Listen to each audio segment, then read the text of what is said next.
काही लोकांना काही एजन्सीज ज्या आहेत त्या स्क्रिप्ट लिहून देतात. पत्रकार तुम्हाला सांगतोय, स्क्रिप्ट लिहून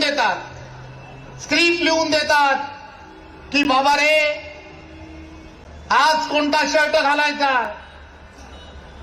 खरं सांगतोय महेश, तुला पण कोणी सांगितलं की काय? आज कोणता शर्ट घातला ना तर आज शर्ट घातला तर तो लक्की आहे. आज जर तू हे जाऊन वाक्य म्हटलंस, सभेमध्ये म्हण, पत्रकारांच्या समोर म्हण, त्याची चांगली प्रसिद्धी होईल, लोकांमध्ये वाहवा होईल. या सगळ्या गोष्टी एजन्सीज करतात. हो, एजन्सीज वेगवेगळ्या पद्धतीने एजन्सीज घेवायच्या, भाड्याने घ्यायच्या आणि हे सर्व करायचं.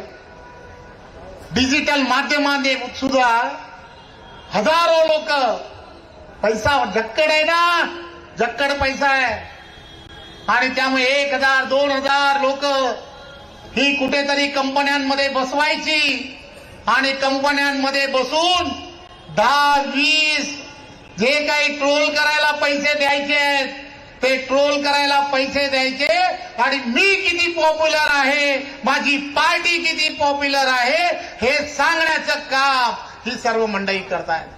मित्रांनो, त्यांना काय करायचंय ते करू द्या.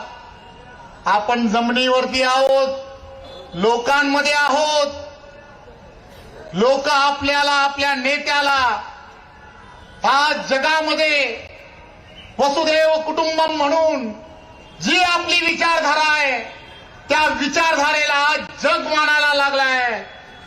आपलं जग आज भारत देशाकडे पाहताना सर्वांना अभिमान वाटेल असं नरेंद्र मोदीजींनी काम करून ठेवलंय आणि त्या पार्टीचे आपण सर्वजण सदस्य आहात. आमच्या मनामध्ये कुठेच खोट नाहीये. राष्ट्रासाठी काम करतोय. भारतीय जनता पार्टीची विचारधारा राष्ट्रप्रथम म्हणून काम करते.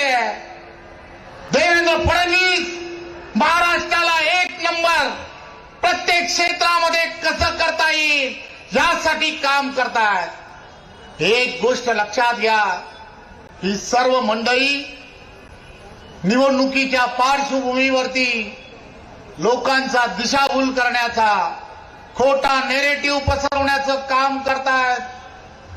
आपण सर्वजण जाणता की ही सर्व मंडळी कशा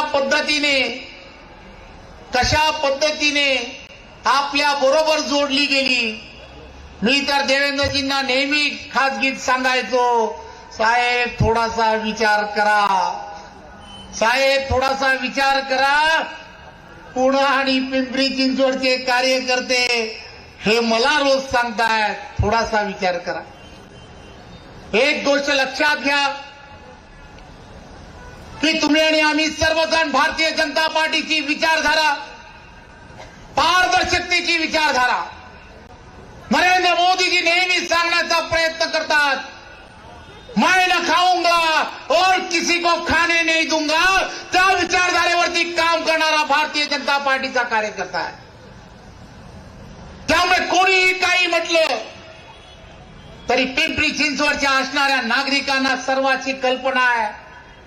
वर्षानुवर्ष त्यांचा असणारा कारभार त्यांनी पाहिलाय. त्यांनी केलेल्या कारभारामध्ये असणारी अनेक गोष्टी याही प्रत्येकाने